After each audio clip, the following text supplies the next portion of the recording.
Karena yang sangat penting menjadi pelajaran bagi kita, Rasul pun dahulu pernah tertunda umrohnya, bukan hanya kita di zaman sekarang ya.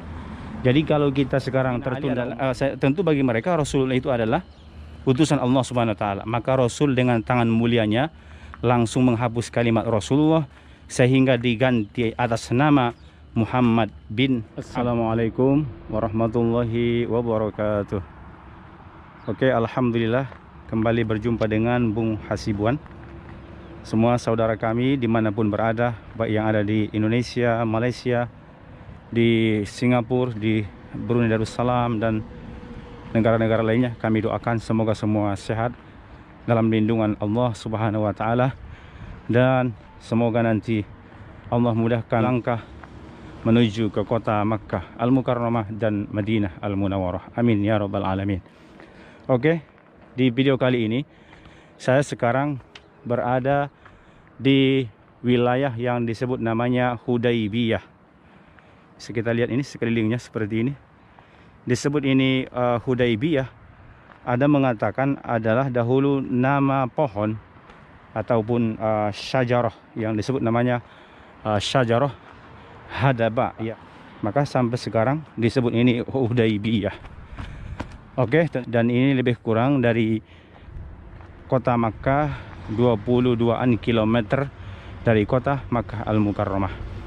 Hudaybiyah ini tempat bersejarah juga, dan kita nanti akan melihat satu masjid yang disebut namanya Masjid Hudaybiyah, seperti mana nama wilayah ini ya, dinamakan Hudaybiyah, yang juga Rasul dahulu pernah datang ke sini, ke kawasan Hudaybiyah ini, di mana Rasul juga di tempat inilah akhirnya batal pelaksanaan umrah, tidak jadi melaksanakan umrah, tertunda umrah Rasul SAW. Jadi di kawasan inilah dahulu sejarah mengukir bagaimana Rasul juga pernah tertunda pelaksanaan ibadah umrahnya. Jadi bagi kita juga yang sekarang, bagi saudara-saudara kami juga yang masih tertunda umrahnya, jangan terlalu bersedih. Yakin insya Allah pasti nanti ada jalan terbaik bagi saudara kami semua hadir ke kota Makkah dan juga ke kota Madinah Al-Munawwarah. Baik, nah itu sudah terlihat ada masjidnya di sini, yang merupakan juga tempat berniat para jemaah jika mereka sudah berada di kota Makkah. Di saat mereka ingin melaksanakan ibadah umrah, biasanya para saudara kami itu datang ke sini untuk sholat di sini dan kemudian berniat umrah di sini. Maka ini juga disebut miqat ya, karena ini sudah berada di tanah halal, bukan lagi di tanah haram Makkah Al-Mukarramah. Nah, peristiwa yang lebih besar juga terjadi di sini adalah bagaimana Rasul juga pernah sampai di kawasan ini pada tahun ke-6 Hijri ya, dengan lebih kurang 1.400 sahabat Rasul SAW. Tujuan mereka menuju ke kota Makkah sebenarnya untuk melaksanakan ibadah umrah. Tapi sesudah mereka berhari-hari dari kota Madinah, itu kita bayangkan jauhnya. Dahulu hanya naik unta dari kota Madinah menuju Makkah ini, kita bayangkan dalam kondisi hanya berpakaian ihram tuh. Kita lihat ini. Nah, ini sekarang situasi terkini di sini seperti ini. Ini biasanya tempat sholat laki-laki dari hadapan. Situ ada namanya Masjid Asy-Syumaisi ataupun Al-Hudaybiyah. Al-Hudaybiyah distrik seperti itu ya, Masjid Hudaybiyah. Nah, Rasul dahulu sampai di sini dengan para sahabat 1.400 orang. Mereka sudah berpakaian ihram, memang tujuannya untuk umrah menuju Makkah, tapi akhirnya di sini dihalang oleh kaum musyrik Makkah, tidak diizinkan menuju ke Masjidil Haram. Coba kita bayangkan, padahal mereka sudah berhari-hari tuh dari kota Madinah berpakaian ihram, melewati gunung bukit bebatuan, menjaga larangan-larangan ihramnya, tapi ternyata tiba-tiba di sini itu dihalang oleh kaum Quraisy, tidak diizinkan masuk ke kota Makkah di sana terus. Nah, seperti yang tertulis di sini ya, namanya Al-Hudaybiyah. Di sini dijelaskan Rasul pernah sampai di sini dengan 1.400 sahabat. Kemudian juga terjadi di sini perjanjian Hudaybiyah, dan juga disinilah terjadinya Bai'atur Ridwan, yaitu janji setia Rasul dengan para sahabat Rasul SAW, seperti yang tertulis di surah Al-Fath ayat 18. Laqad radiyallahu 'anil mu'minina idh yubayyi'unaka tahta asy-syajarah fa'alima ma fi qulubihim fa'anzala as-sakinata 'alaihim wa athabahum fathan qariba. Itu tertulis menjelaskan bagaimana sahabat Rasul dengan Rasul dahulu di sini berjanji setia. Oke, kita lihat sekarang bagaimana situasi terkini di sini. Karena yang sangat penting menjadi pelajaran bagi kita, Rasul pun dahulu pernah tertunda umrohnya, bukan hanya kita di zaman sekarang ya. Jadi kalau kita sekarang tertunda umrohnya, jangan terlalu bersedih, yakin insya Allah pasti nanti ada kesempatan datang melaksanakan umroh. Karena Rasul pun dahulu pernah tertunda umrohnya, tidak jadi melaksanakan umrohnya, hanya sampai di kawasan ini mereka itu. Padahal mereka sudah berniat untuk umroh. Nah, karena mereka dihalang oleh kaum Quraisy, akhirnya di kawasan inilah diperkirakan terjadi perjanjian Hudaybiyah. Seperti yang kita lihat di sini, dibuat bangunan-bangunan lama. Mungkin ini di era Utsmaniyah ya, terakhirnya sebagai tanda dahulu Rasul pernah sampai di sini, dan kemudian disinilah terjadinya perjanjian Hudaybiyah antara orang-orang musyrik Makkah dengan kaum muslimin yang datang dari kota Madinah. Termasuk poin-poin perjanjian Hudaybiyah, genjatan senjata selama 10 tahun. Tidak boleh terjadi peperangan itu di antara orang kafir dengan orang-orang muslim 10 tahun. Kemudian juga seandainya ada orang muslim tanpa seizin tuannya itu masuk ke kawasan orang kafir, maka dia tidak dikembalikan, dia tetap berada di wilayah orang-orang kafir.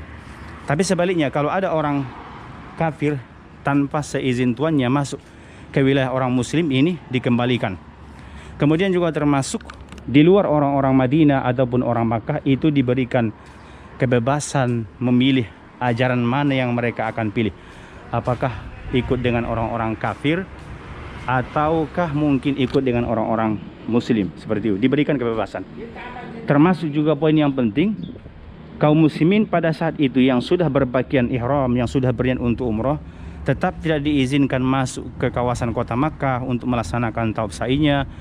Namun hanya diizinkan 1 tahun kemudian, berarti itu pada tahun ke-7 Hijriahnya, dan itu pun hanya 3 hari. Selesai itu mereka harus pulang menuju ke kota Madinah. Nah, semua poin-poin perjanjian Hudaybiyah ini Rasul sepakati, walaupun para sahabat itu menolak karena mereka melihat kerugian besar bagi kaum muslimin. Tapi Rasul dengan bijaksana tetap taat dengan isi-isi perjanjian Hudaybiyah, dan dia sepakat. Sesudah semua disepakati isi-isi perjanjian Al-Hudaybiyah, maka Rasul perintahkanlah Sayyidina Ali untuk menuliskan isi-isi perjanjian Hudaybiyah. Di atas sekali tertulis Bismillahirrahmanirrahim. Nah, di saat itu dibantah oleh utusan kaum Quraisy yang bernama Suhail. Dia mengatakan, saya tidak kenal siapa itu Ar-Rahman Ar-Rahimnya. Buang kalimat Ar-Rahman Ar-Rahim. Rasul tetap sepakat seperti itu. Akhirnya Rasul perintahkan Sayyidina Ali untuk menghilangkan kalimat Ar-Rahman Ar-Rahim, sehingga digantilah dengan Bismikallahumma, dengan nama Tuhan secara umum ya, karena bagi mereka juga ada Tuhan. Kemudian juga barulah dituliskan tadi poin-poin perjanjian Hudaybiyahnya, dan di saat akan ditandatangan istilahnya atas nama kaum muslimin itu dituliskan oleh Sayyidina Ali dengan kalimat Muhammad Rasulullah. Di saat itu utusan orang kafir ini mendengar ada kalimat Rasulullah, dia langsung membantah. Kami tidak pernah mengakui engkau itu seorang Rasul.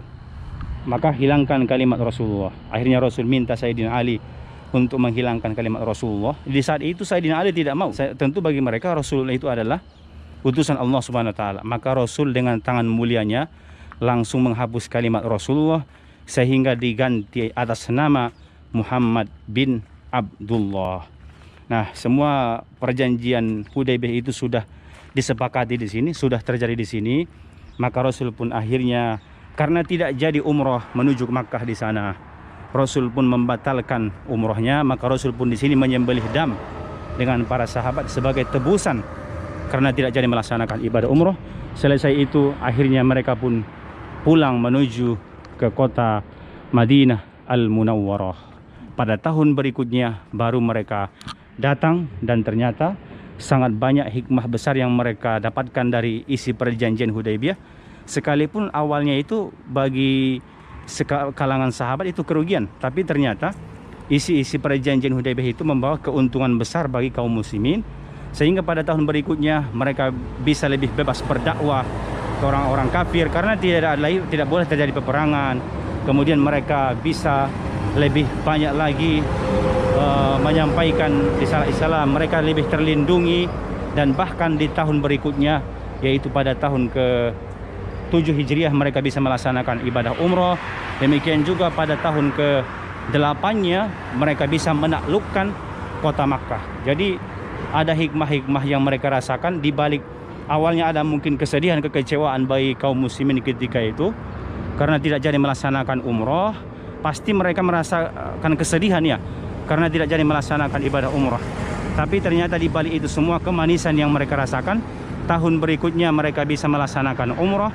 Dan bahkan pada tahun ke-8 Hijriahnya mereka bisa menguasai kota Makkah Al-Mukarramah.